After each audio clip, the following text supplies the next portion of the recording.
Čau, ir jau 163. diena.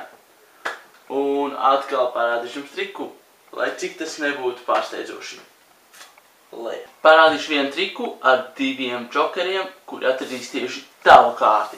Vispirms mums vajag izvēlēties kārti, teiksim šo te, un ielāgojot to, atcerieties to. To mēs izmantosim trikā.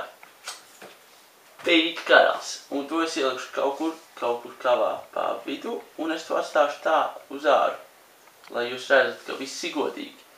Es paņemšu šos divus, nē, redzat, vēl nepaņemšu, iespiedīšu kārti pa vidu kavā, lai viss ir godīgi. Ja? Kārts ir kaut kur kavā pa vidu. Tagad es paņemšu džokerus, un šie džokeri atradīs jūsu kārti. Īstenībā tā kārts parādīsies starp viņiem abiem.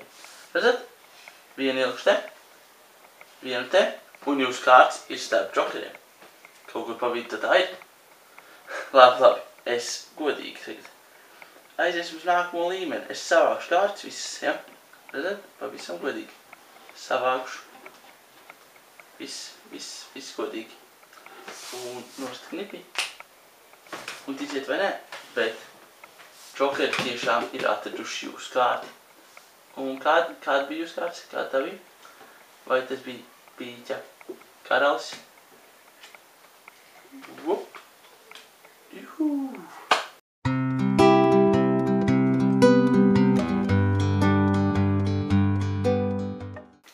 Vinnijs Pūks un Siventiņš sarunājas. Pūks.